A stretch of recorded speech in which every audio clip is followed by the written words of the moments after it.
Sebastián Driussi es nuevo futbolista de Austin FC y nosotros hemos traído a Xane Silveira para analizar este fichaje.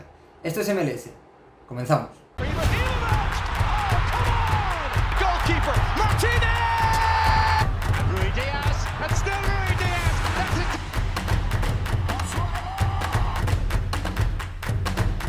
Hola a todos, bienvenidos un día más a Esto es MLS, la casa del soccer en español. Hoy tenemos que analizar, como hemos comentado, el fichaje de Driussi por Austin FC y para ello hemos traído al gran especialista de fútbol ruso, a Xane Silveira. ¿Cómo estás, Xane? Buenas, ¿qué tal, amigo? Pues encantado de pasarme por vuestro canal, que es un canal, la verdad, súper chulo, con una liga que creo que tenemos que seguir también desde Europa un poquito más, porque hay muchísimo talento y es un placer que haya un canal como el vuestro aquí dándole caña a eso. Este tipo de colaboraciones siempre molan porque son bastante underground, ¿no? El fútbol ruso, que quizá no está en la primera escena, con también MLS, que desde Europa es una liga un poquito desconocida, así que este tipo de colaboraciones siempre son, la verdad, todo un placer. Nada, hoy estamos aquí para hablar de Sebastián Driussi, que acaba de fichar por Austin FC por algo más de 6 millones de euros. Lo primero que te quiero preguntar, Xane, haznos un poquito un dibujo de lo que es Driussi como jugador, un perfil para quien no lo conozca, posición, rol, qué estilo de juego tiene. Bueno, hay que ver que Driussi se encuentra en la MLS, porque Driussi es un futbolista que en sus primeras etapas en Argentina y sobre todo el año que despegó con 17 goles en River Plate, era un delantero que sobre todo se movía muy bien al espacio, rápido, con gol, con buena técnica, sobre todo para jugar acompañado por otro 9, pero en Rusia tuvo que readaptar su posición, algo que también llegó a hacer con 17 años en el River de Gallardo, a jugar más en un costado, de media punta, algo alejado de la zona de finalización, y ahí vimos un Driussi menos goleador. El Driussi cuando jugó delantero ha sido siempre un delantero, tanto en River como en Zenit, que ha asegurado goles. El problema es que en los últimos años no hemos visto ese Driussi.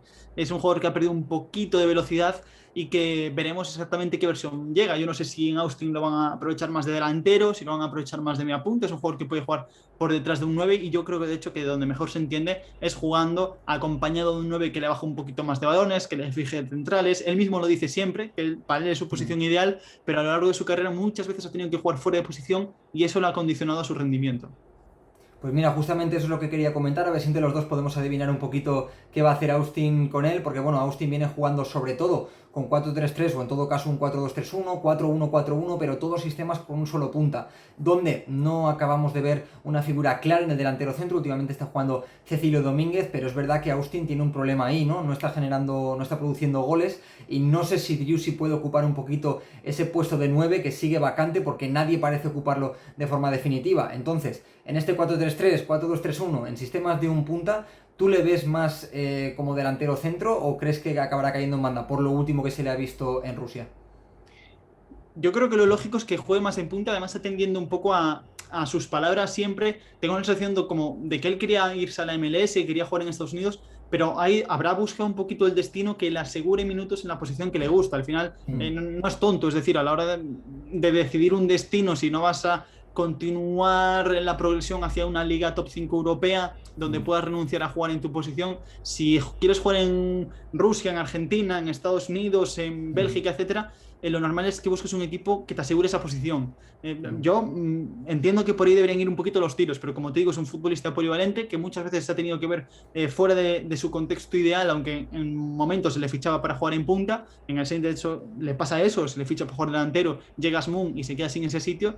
Entonces veremos. Yo creo que de 9 puede jugar perfectamente, como un delantero que caiga más al espacio, que no tanto que haga recepciones para poner de cara a sus compañeros, pero creo que cayendo al espacio, moviéndose entre líneas, es un delantero muy interesante y sobre todo con mucho gol.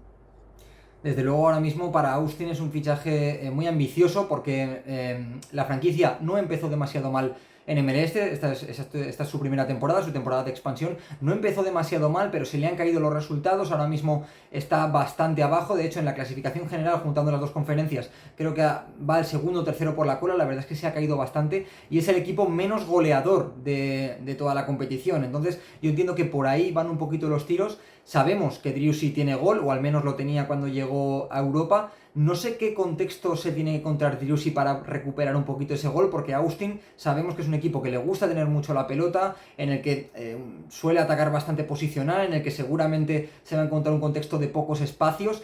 ¿Es el contexto ideal para él o qué contexto tendría que encontrarse para poder despegar a meter goles?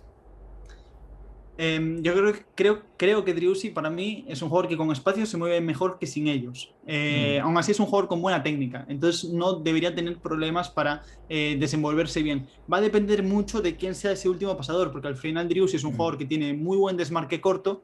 Entonces, si tiene un jugador que sí que sepa meterle ese último pase y que sí que sepa filtrarle ahí entre líneas, se puede mover muy bien con esos desmarques cortos a espalda de los centrales, dentro del área, tiene buenos movimientos.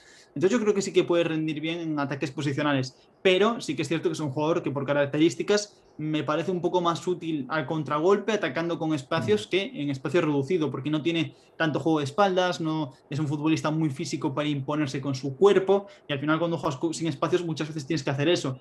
Pero, como digo, con su buen desmarque corto, es un juego rápido y ágil, puede desenvolverse bastante bien.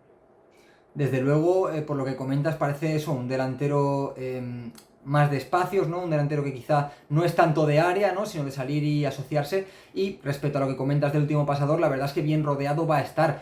Va a tener alrededor a Cecilio Domínguez, a Tomás Pochettino, Diego Fagundes, Rodney Redes. La verdad es que son nombres muy técnicos. Sorprende que Austin esté teniendo esos problemas en ataque porque su zona del centro del campo hacia adelante, la verdad es que presentaba muchas menos dudas que su defensa y parece que está siendo un poquito al revés. Pero bueno, yo creo que en cuanto al último pasador que comentas, se puede encontrar un contexto bastante favorable, ¿no? Y si es capaz de tirar el desmarques al espacio, estirar a las defensas rivales, quizá también de un poquito de oxígeno a esa segunda línea no tan potente que tiene Austin y que realmente yo creo que le puede ayudar bastante. Te quería preguntar ahora por su contexto personal. Driussi fichó por el Zenit, si no me equivoco, por unos 15 millones de euros de River Plate. La verdad es que un fichaje que despertó bastante expectación en su momento. Además era un futbolista muy joven. Y ahora no sé si quizá se ha terminado estancando un poquito y ha perdido, pues eso, un poquito la condición de crack que tenía. ¿En qué punto de la carrera de Driussi se encuentra este Austin FC al jugador? Es decir, a nivel mental o a nivel de confianza, ¿cómo está el jugador?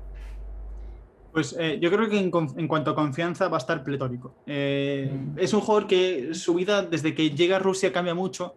De hecho, yo tuve la oportunidad de entrevistarla hace año y medio, 2 años, y existe un Driussi que es el que sale de Argentina con expectativas de triunfar en Europa, que era delantero centro, y existe otro Driussi que es el que se acaba desarrollando en Rusia. En Rusia no solo es que tenga un cambio de posición que le marca mucho en sus años, tiene que pasar a jugar en banda, en un 4-4-2, donde se ve muy exigido en defensa, siempre lejos del área, sino que además es padre. Y él mismo explica que al final en Rusia su percepción de la vida cambia por completo, porque ya no es preocuparse por él y por su desenvolvimiento personal y por su carrera profesional, sino que ya es preocuparse por su mujer, por su hijo, creo, hijo o hija, no estoy seguro, pero por su familia básicamente, y digamos que la cosa le cambió un poco. Ya el año pasado tuvo una oferta de la MLS importante y más o menos digamos que quiso salir, pero no pudo, y este año ya fue como el paso definitivo, o sea que ya era un jugador que tenía ganas de irse a la MLS, sabe que ha cumplido ciclo en Europa, y en ese aspecto yo creo que no va a llegar un Driussi que tenga la cabeza en, joder, fracasado, no me ha salido bien, al contrario, va a ser un Driussi que ha hecho un muy buen trabajo en el Zenit de San Petersburgo, que quizás no ha tenido el mejor contexto para evolucionar y convertirse en un grandísimo delante de Europa, que es lo que podía aparentar cuando aquella temporada de los 17 goles con Gallardo, pero yo creo que al menos en su cabeza, con la carta de despedida además, ha cumplido. En la afición del Zenit le guarda muy buen recuerdo y se va con los deberes bien hechos, yo creo, de Europa.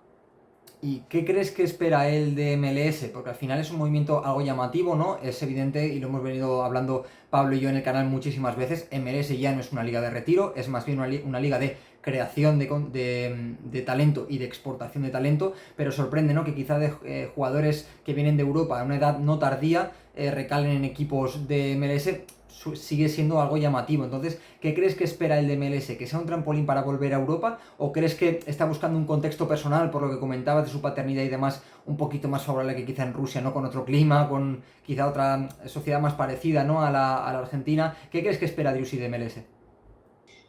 En cuanto al deportivo, no lo tengo muy claro. También me genera dudas ese movimiento a la hora de decir, pues, quizás es un poco pronto para irse de Europa o quizás no lo tengo muy claro. Sé que a él le interesó volver a River, pero no se daban las circunstancias. Pero yo creo que sobre todo busca reencontrarse a sí mismo, busca reencontrarse con el Driussi 9, con el Driussi goleador, con el Driussi que disfruta de la posición y del juego, y luego busca lo que comentábamos, el tema familiar, que es una realidad. No es lo mismo criarse en un idioma sistema inglés con una escuela un poquito más accesible, etcétera, que criarse en el ruso, que tienes que aprender cirílico. Por mucho que haya escuelas privadas y demás, no es lo mismo, ¿vale? Creo que son cosas que hay que entender. Entonces yo creo que los tiros pueden ir ahí un poco en ese camino, en el tener una vida un poquito estable, darle a la familia un buen lugar donde vivir, que desde luego San Petersburgo es una ciudad, pero o sea, no es una gran ciudad, pero en Estados Unidos, digamos, y a mayores poder reencontrarse con su mejor fútbol, que yo creo que él lo va a poder encontrar en la MLS. Y luego, ahí sí que habría que ver si Driussi consigue volver a explotar como delantero, si podría intentar un nuevo intento en Europa o quizás ese tren ya se le haya pasado. Eso ya dependerá del jugador. No obstante, yo estoy seguro de que ve este movimiento más en presente que en futuro. Seguro que tiene muchas ganas primero de triunfar en Austin y en MLS y después ya veremos y ojalá lo haga, ¿no? Lo que comentabas, no se puede tampoco separar al futbolista de la persona y yo creo que aquí se puede encontrar un muy buen contexto, tanto futbolístico como personal, para desarrollarse y seguir creciendo como futbolista. Ojalá lo haga porque la verdad es que a Austin le hace falta y es una franquicia que tiene un proyecto muy interesante como para que se nos caiga tan pronto. Jane, muchas gracias por pasarte por el canal, por echarnos una mano para saber qué podemos esperar de Driussi en Austin. Y bueno, ya sabes que esto cada vez que quieras es tu casa. Nada, Rubén, a ti, muchas gracias por invitarme y nada, a la gente que apoye mucho este tipo de proyectos que molan un montón. Que apoye este tipo de proyectos como el nuestro y como Minuto Ruso también, el proyecto de Sene Silveira, evidentemente, que está ahí súper interesante para quien lo quiera consultar y quien le interese también saber un poquito más sobre fútbol ruso. Muchas gracias a los que estáis ahí al otro lado viendo el vídeo, dejándonos un like si os ha gustado, que nos ayudáis mucho a crecer, suscribíos al canal si queréis seguir viendo los vídeos que vamos subiendo y ya sabéis que si os gusta el soccer, esta es vuestra casa.